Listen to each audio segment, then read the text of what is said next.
25% of the way back up. Look what happens. Boom!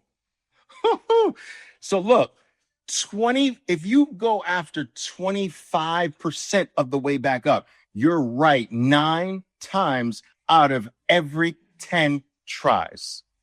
Now you're super profitable as a trader. So where do you think a scalper wants to live his life? To grab a quick pop in the markets, you're going after 25% of, this is 100% all the way back up. So if your stop had the ability to come all the way back up, that's 1 time out of 10, or 2 times out of 10, or halfway, 6 times out of 10, but 25%, you're going to get that 9 times out of 10 tries. And we utilize this tactic all day long, every single day. 50%, 25%, 50%, 25%. And I want you to do that as well. Welcome to another presentation. Of course, as mentioned, my name is Oliver Velez. What I'd like to share with you today is a very interesting topic. It's the topic of scalping. Now, the definition of scalping has basically changed over the years. What scalping used to be, very much in vogue back in the early 1990s, mid 90s, is completely different from what I'm going to call scalping today. And I'll explain this as we develop more throughout the presentation. But scalping is a form of short-term trading. So listen, there are several forms of trading, right? There's investing, or what I call wealth trading. Wealth trading and investing, same thing, wealth trading. Then there's core trading. That's not quite as long as investing, not quite as long as wealth trading. Core trading, several months down the line, okay? Then there's what I would call swing trading. Swing trading is a style of trading that I helped coin in the early 1990s. Right. So the term swing trading came from an interview of mine back in the early 1990s, and it caught on, and people began to call this shorter term style of market play swing trading. Okay. Then there's day trading. Now, day trading, or short-term oriented micro trading, is really divided into 2 parts, right? So the 2 parts of day trading is actually day trading, and then scalping is a subset of day trading. So scalping is very, very micro. If day trading is micro, scalping is the little brother of day trading. It's even smaller than the day trading space. And that's what I want to talk to you about today, because a lot of traders, professional traders, actually make their living in the scalping world. And there's a tremendous number of professional traders, guys, a tremendous number of people in the industry that don't understand the differences between a trade and a scalp, or a day trade and a scalp. And you're going to know the difference and how to do each one by the end of this presentation, okay? All right, guys, let's talk about the tools we need to do scalping properly, okay? Let's talk about this. First thing we need a 2-minute chart. Yes, a 2-minute chart. You can alternatively use a 5-minute chart, but I prefer that you use a 2-minute chart for this, okay? 2-minute, 5-minute, your choice, but I lean more a little bit toward the 2-minute chart. Let's take a look at a 2-minute chart. This is Microsoft's 2-minute history, looks like for up until midday. So this is a 2-minute chart of Microsoft where every single bar represents 2 minutes of trading. Obviously, the red bars represent the 2-minute periods that were down. All right. So it started higher, ended lower. And the green bars represent 2-minute periods where the stock started lower, ended higher. Simple. The next thing we need to overlay a 20-period simple moving average. Now, I have been trading for a very long time, studying markets for a very long time. And I will tell you that I've experimented with all types of moving averages. And in my experience, the sexier varieties of moving averages have no real distinct advantage over the simple. Now, if you want to go to, the 20-period exponential, the 20-period weighted, knock yourself out. It's not that different anyway, right? Moving averages are areas. They're not specific little skinny lines as your trading platforms would have you believe. but I use simple, and I use those simple moving averages on the closing prices of the bars. Okay. Here's a 2-minute chart of BABA. I am overlaying a 20-period moving average on the chart. This is averaging the last 20 closing bars. So now, guys, just so you know, and I know many of you know this, what a moving average does is help you to iron out the wrinkles in a stock's trend. So in the old days, they actually used to call moving averages trend lines because their purpose is to really keep you focused on the prevailing trend. So if that 20-period moving average is declining, it doesn't matter if there's a green bar or two in the midst of the stock's performance, the trend overall is down. It doesn't matter if there's a green bar here. See these green bars? The overall trend of the moving average keeps you honest in your overall assessment. I don't care if there's green. That trend is down. The green is not going to affect me. The green is not going to trick me. As long as that 20-period moving average is down, I'm thinking down. I'm thinking negative. You understand? So that's the purpose of a 20-period moving average. Here's the 20-period moving average started to rise, right? So it says, I don't care right now if there's some red here. The overall prevailing trend is up. So that's the overall purpose of moving averages, to keep you honest in your assessment of what the overall prevailing trend is. Is it a perfect indicator? No, there's no such thing as a perfect indicator. But as a general guide to trend analysis, you can't beat moving averages. And the 20-period moving average, in my opinion, is amongst the most important. There are two really key moving averages. The next thing we need to overlay a 200-period simple moving average. So whenever you're using moving averages, guys, you want to always have a short one and a long one. You should never really look at just a one moving average chart. You need a longer term view, the 200, and you need a shorter term view, the 20-period moving average. And that's what we have here.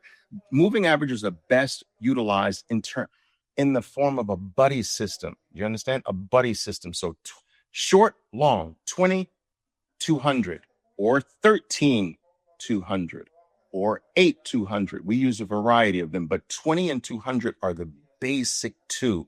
And I would go as far as saying you don't really have a viable chart that you're looking at unless you have these two moving averages on the chart. So let's take a look at the 20-period moving average on BABA overlaid. So now we have a 2-minute chart, each bar representing 2 minutes of trading. And you've got a 20-period moving average overlaid, and you've got a 200-period moving average overlaid. And these two moving averages are operating in a buddy-like system. Now, in previous presentations, I've spoken to you about using these two moving averages for my space concept. So whenever your stock, your 20, and your 200 are spaced apart, you are looking for a reversal. Okay? And this can happen on the downside as well. You can have the stock way down here, separated from the 20, separated from the 200, and you'd be looking for a reversal back to the upside. But notice how BABA opens separated from its 20, and the 20 itself is separated from the 200, leaving behind what we call a dual space reversal event. My traders would be taught to actually go bet to the downside on a play like this, but they would first have to see green get eliminated by red. And so here's the last green bar. Red eliminates green. They would short here, betting on the downside, stop above the green, protect themselves above the green, and benefit all the way back to the 20-period moving average, where now the stock, guys, is closing the gap between itself and the 20-period moving average. Gap close. Done. Trade over. But that's actually a different topic. We're going to talk about scalping. That's wrong. That's not a monthly chart, guys. This is wrong. We got a 2-minute chart. We got a 20-period moving average on the 2-minute chart. We got a 200-period moving average on that chart. Now we need a strong move. What do I mean by a strong move? I have to demonstrate this for you. Let's do it red. So a strong move down, boom. In this strong move, guys, if you're going to play against this strong move, what do I mean by play against this strong move?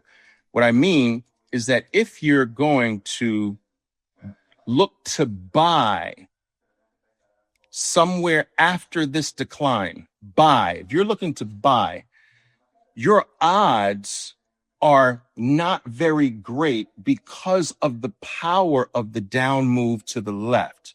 So think about this, guys. Think about this. This move to the downside is very powerful. All right. This move to the downside is powerful. So it means that any up move that you make, right? Any up move after this is going to have to fight what's to the left of it, which is red. All right. So now some moves will actually make it all the way back to the beginning of the drop, the decline.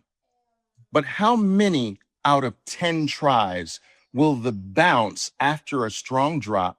How many times will a move come all the way back? I'm going to tell you, one time out of 10 will go all the way back to the top of the move. This is very important to understand. And then we're going to go to chart so I can show you this, right? So strong drop, rally all the way back, recuperating the decline 100%, 1 out of 10. Let's say 75. Let's do this. 75. So this is the 100% level, right? 75% instead of 100%. How many? 2 out of 10. Let's do it like this. So 100% all the way back, you're going to get 1 out of 10. All right? 1 out of 10. So 1 out of 10 goes 100%. 75%, 2 out of 10. Now check this out. Something interesting happens here at 50%. Now your numbers go big. At 50%, your numbers go 6 out of 10. Wow. So 6 times out of every 10 tries, the bounce back up after a decline will retrace 50% of the decline. So now you're a profitable trader if you control your downside, just going for 50%. Wow. You're not a profitable trader going for 75% of the way back up. You're not a profitable trader going 100% of the way back up. You're a profitable trader if you control the downside.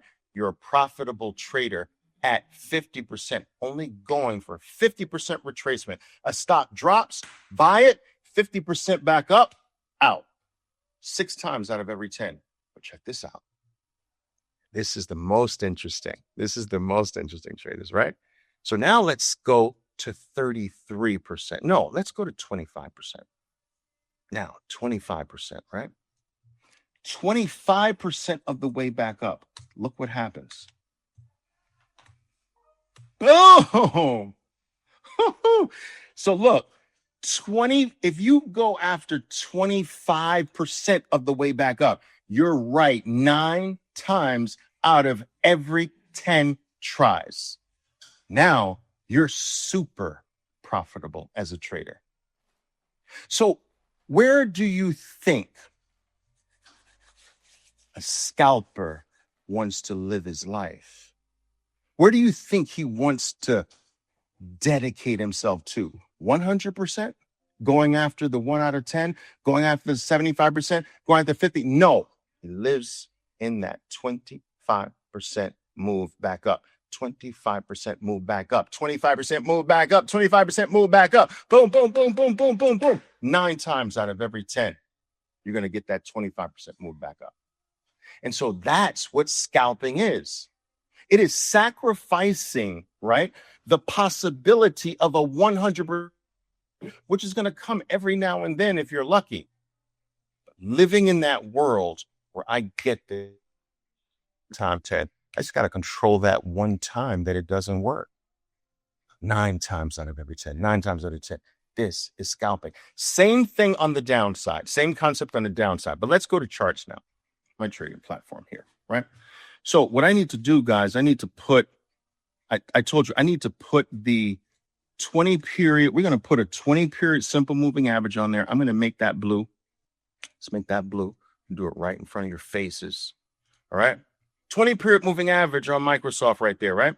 Then I'm going to put the 200 period moving average on there. Let's do that. It's not really relevant to us today, but let's just do it anyway. All right, I'm going to do that. I'm going to put that 200 on there. Keep that red. Boom. Okay, good. Now, look. I want you to know, remember what I told you, right, about space? That was a different talk that I did on my concept with space, but I just want to bring your attention to that real fast, right? Like, look at Microsoft opens, where it opens in relationship to the 20 and how 20 is separated from the 200. So you see those layers of space, right? That space, dual layers of space 1 and space 2. And whenever we get these dual layers of space, we bet the other way because the market doesn't like space. It narrows space. So now, see, there's no space. So once there's we started off with space. Now we go to no space. Look at all three items. Look at your stock, look at your 20 period moving average, and look at your 200. There's zero space now. Now we go back the other way. Crazy, right? Amazing. Okay. So, but that's a different topic. We're talking about scalping now. Now, I want you to take a look at this drop. This is one fluid drop. It's interrupted by a certain number of green bars, but the fluid move to the downside is down. If you want to try to buy the bottom of that, you can't expect more. If you want high accuracy, you can't expect more than, remember those levels, right? 25% if you want your accuracy. So scalping is a counter trend approach. To grab a quick pop in the markets, you're going after 25% of, this is 100% all the way back up. So if your stock had the ability to come all the way back up, that's 1 time out of 10, or 2 times out of 10, or halfway, 6 times out of 10, but 25%, you're going to get that 9 times out of 10 tries. And so the scalper goes against that flow, but just for 25% out, and can literally make his entire living on a scalp. All scalpers do is look for a drop, all right? A sharp drop, boom. So boom, look at the bounce. You see? Not all the way up here. You're not going to get that. That's the sucker's play. Bounce, drop back. Now, look, drop, bounce, 25%. Look at this. Look at the next one. Look at the next one. Let me show you. All right. Drop. Here's one fluid drop. Bounce. There's your 25%. You're not getting 100%. You're not getting 75%. You're not getting half. Boom. Now, here's something really interesting. Check this out. I need to demonstrate this for you. This gets me so excited. You have no idea. So check this out. When you get a drop that goes way past the 50% level. Now, this is way past, not 100, but it gets really high past 50%. The next drop usually will not be a new low down here.